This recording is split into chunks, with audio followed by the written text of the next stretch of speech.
Hello বন্ধুরা, good morning. কেমন আছে সবাই? আশা করি সবাই ভালো আছো। আমিও ভালো আছি, অনেক ভালো আছি এখন। যাই হোক, কালকে প্রচুর বৃষ্টি হয়েছে হঠাৎ রাত্রেবেলা, ওই ভোর রাতে বললেই হয়, ওই 4:30-4টের দিকে প্রচুর ঝড়ও হয়েছে, বৃষ্টি হয়েছে। আজকে দেখো মেঘলা মেঘলা ভাব। আর এই যে দেখো ধান মানে যেদিনকেই ধান করে তারপরের দিন এরকম হয়। যাই হোক, ধানগুলো হাওয়ায় তো অন্তত শুকোবে। আমার বর দিয়ে গেছে, আমি এখন ভালো করে ছড়িয়ে দেবো। আর আমার কাজ হয়ে গেছে, আমি ভাত বসিয়ে দিয়েছি। এবার গিয়ে রান্না করব। মাছ এনেছে, মাছের ঝোল করব। পালং শাক, রোজ পালং শাক এনেছে, পালং শাক চচ্চড়ি করবো। আমার গাছগুলো কিন্তু বেশ বৃষ্টিতে বেশ মরা মরা লাগছিল, বৃষ্টিতে কেমন বেঁচে গেছে, লেগে গেছে গাছগুলো। আমি তো ভাবলাম গাছটা লাগবেই না, আমার জবা গাছটা বেশ ভালো রকমের লেগে গেছে। চলো ধানগুলো নেড়ে দিই, দিয়ে আবার নিচে যাই। আজকে আবার ভাত বসাতে দেরি হয়ে গেছে, 9:30টার সময় ভাত বসালাম, পুরো 9:30 পাক্কা। প্রচুর দেরি হয়ে গেছে আসলে।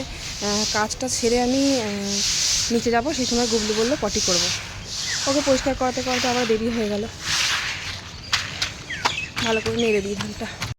4টে 4:30টের দিকে বৃষ্টি হয়েছে, আবার নাকি খুব জোরে জোরে মেঘ ডাকছিল। আমি কিন্তু একদমই সাড়া পাইনি। আমার শাশুড়ি কালকে ধান সেদ্ধ করে আর কি রেখে দিয়েছিল, ঢালাই থাকে। তো এবার মা আবার ভোরবেলা উঠে দেখছে, এত ভোরবেলা বলতে কি ওই 4টের দিকে মেঘ ডাকছিল, তখন আবার উঠে একা একা ধানগুলো বস্তায় ভরেছে। এবার তখন মা যখন বস্তায় ভরছিল তখনই বৃষ্টি শুরু হয়ে গেছে। তখন তো আমরা ঘুমোচ্ছি। এবার মা দেখছে বৃষ্টি হয়ে গেছে, একা একা তো ধান তুলতে পারবো না, তাড়াতাড়ি করে তখন এসে মা আমার বরকে ডাকছে, শিগগিরই ধানটা তুলে দিবি আয়। আর দরম দরম করে দরজা ধাক্কা দিয়েছে। আর ভয়ে না, আমি বলছি কী হলো, হঠাৎ এত রাত্রেবেলা এরকম মা ডাকছে কেন? তারপর দেখি যে মা ধান তোলার জন্য ডাকছে। আর ভীষণ জোরে জোরে মেঘ ডাকছিল। যখন 4:30টার সময় উঠলাম তখন বৃষ্টি পড়ছিল, অল্প অল্প পড়ছিল। তারপরে খুব ঝমঝম করে বৃষ্টি হয়েছে। তারপর থেকে আজকে আবার সকালবেলা দেখছি ওয়েদারটা কেমন মেঘলা মেঘলা, আবার নাকি শুনছি খুব বৃষ্টি হবে। তো আমাদের এখানে বৃষ্টি হলে না খুব সমস্যা হয়ে যাবে, কারণ মাঠে আমাদের প্রচুর মানে পাকা ফসল পড়ে আছে, যেমন সর্ষে, তিল, এগুলো সব মাঠে পড়ে আছে, এগুলো সব পাকা আছে। এখন মানে কাটার সময় হয়ে গেছে, এই সময়েই কাটে। তো এবার যদি আবার আলু আছে, আলুগুলো তুলবে। এখন যদি বৃষ্টি হয় না খুব, তাহলে আলুগুলোও পচে যাবে। আবার ওদিকে সর্ষেও খুব অবস্থা খারাপ হয়ে যাবে। আগের বছরও তাই হয়েছিল, যখন সর্ষে আমাদের কেটে বাড়িতে নিয়ে আসে, মানে ঝাড়াই করে বাড়িতে নিয়ে আসে, এবার তো একটু রোদ খাওয়াতে হয় সর্ষে, তখনই কিন্তু প্রচুর বৃষ্টি হয়েছিল। মনে নেই আগের বছর ছাদে সেই মোটা জালের মধ্যে সর্ষের কাদা আর কি মেলে দিয়েছিলাম, দিয়ে সেদিনকে বৃষ্টি হয়েছিল, সে কিভাবে যে অবস্থা হয়েছিল। তাও ভালো যে সর্ষেগুলো নষ্ট হয়নি, পরের দিন আবার রোদ হয়েছিল। যাই হোক, তো তারপর আমি ছাদে ধানগুলো ছড়িয়ে দিয়ে আসলাম, ছড়িয়ে দিয়ে নিচে এলাম রান্নাঘরে, রান্না করব। ভাত হয়ে গেছে, ভাতটা নামিয়ে দিলাম।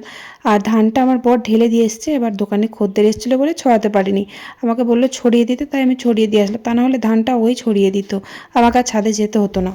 যাই হোক, তারপর ভাত তো বসিয়ে দিয়েছিলাম, 9:30 বেজে গেছে, আজকে ভাত বসাতে অনেক লেট হয়ে গেছে। তো ভাত হয়ে গেছে, এসে দেখি ভাতটা নামিয়ে দিলাম, দিয়ে কটা গোল গোল করে আলু ভাজলাম। ছোট্ট ছোট্ট আলু নিয়ে এসেছে বাজার থেকে। তো এবার আলুগুলো ভাজা আর হয় না। এবার অত ছোট ছোট আলু না খোসা ছাড়াতে অনেকটা সময় লাগে বলে খোসা ছাড়ানো হয় না, খোসা শুদ্ধই ভাজি আজকে। খোসা ছাড়িয়ে অল্প কটাই ভাজলাম। জেঠু এরম গোল গোল আলু ভাজা খেতে খুব ভালোবাসে, আমারও ভালো লাগে বেশ, কলাইয়ের ডালের সাথে বেশি ভালো লাগে। আর ওই আজকেও সেই সজনের ফুল রোজই এখন নিয়ে আসবে, যতদিন না মানে ডাঁটা ধরছে গাছে। ডাঁটা হয়েছে কচি কচি সরু সরু হয়েছে বললো। ওই ডাঁটা আজকে দুটো নিয়ে এসেছে। আজকে ভাবছি যে মাছ দিয়ে ওই ডাঁটাগুলো ঝোল করব। কারণ বড় বড় ডাঁটা কিন্তু মাছের ঝোলের সাথে ভালো লাগে, কিন্তু কচি ডাঁটাগুলো না পোস্ত খেতে খুব ভালো লাগে। আলু পোস্তর মধ্যে যদি কচি কচি ডাঁটাগুলো একদম গলে যায়, ওই ডাঁটাগুলো খুব ভালো লাগে খেতে। সজনের ফুলটা ভাজার থেকে আমার বড়াটা বেশি ভালো লাগে খেতে।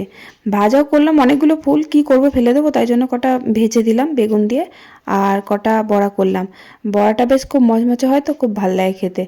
আর আলু ভাজলাম গোল গোল করে। আর এই যে চারাপোনা মাছ এনেছে, রুই মাছ কটা চারাপোনা আছে, আর কটা রুই মাছ আছে। তো ওই মাছটা আলু দিয়ে ডাঁটা দিয়ে তরকারি করলাম। ডাঁটা 4-5টা মতন ছিল, ডাঁটা খুঁজেই পাওয়া যাবে না, ডাঁটা একদম কচি কচি। আমাকে দেখাবে বলে আমার বর গাছ থেকে 2-4টে মতন তুলে এনেছিল কচি কচি। তো ওই ডাঁটাগুলো দিয়ে তরকারির মধ্যে দিয়ে দিলাম, সেন্ট হবে, একটা ডাঁটা দিয়ে ঝোল করলে কি সুন্দর একটা গন্ধ বার হয় না তরকারিতে, ওর জন্যই ডাঁটাগুলো দিয়ে দিলাম তরকারিতে।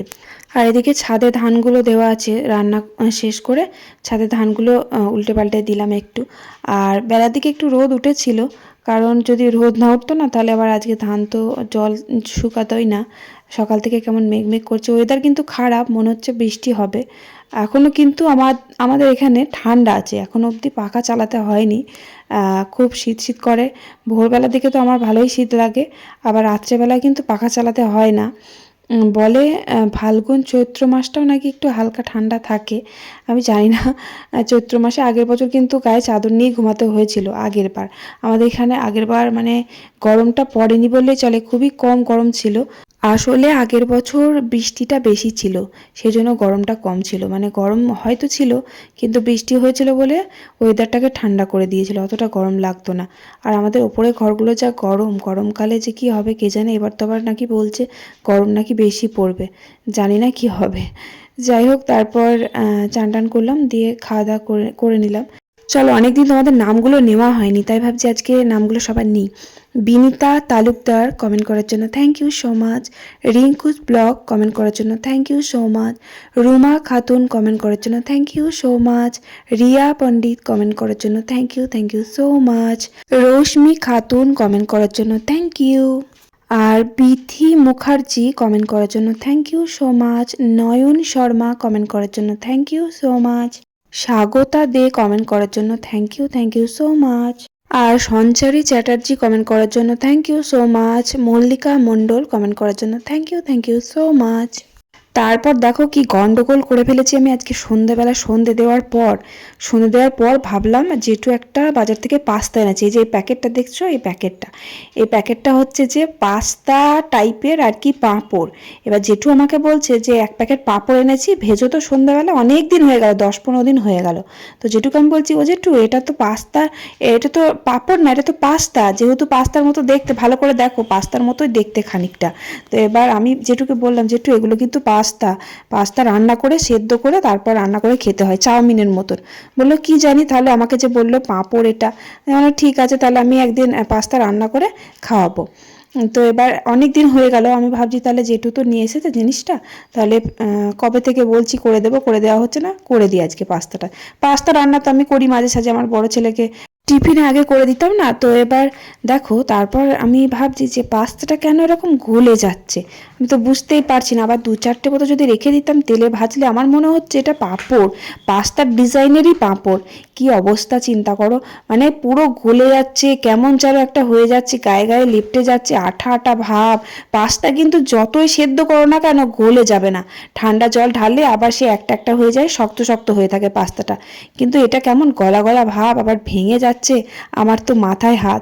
এবার আমি কি করব, না এটা ফেলতে পারবো না কিছু করতে পারবো। তো এবার পেঁয়াজ লঙ্কা দিয়ে সে পাস্তার মতন করে রান্না করলাম, মানে বুঝতে মনে একবার মনে হচ্ছে যে এটা পাস্তা, একবার মনে হচ্ছে এটা পাঁপড়। তো মা আসলো, মা আসার পর মাকে দেখাচ্ছি, মা কি অবস্থা দেখেন, এটা তো পাস্তা নয়, এটা তো পাঁপড়, কেমন গলে যাচ্ছে একবার দেখো, আর কড়াইয়ের মধ্যে লেগে যাচ্ছে।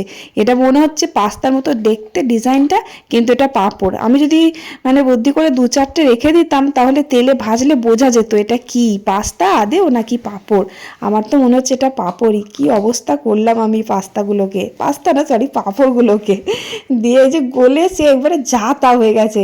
এবার কি করবো, এটা তো ফেলেও দেওয়া যায় না, তাই পাস্তারই মশলা দিয়ে সস দিয়ে একটু নুন হলুদ লঙ্কা পেঁয়াজ দিয়ে একটু ভালো করে নেড়ে দিলাম যাতে খাওয়া যায়, ধনেপাতা কুচিও দিয়ে দিলাম যাতে খাওয়া যায়।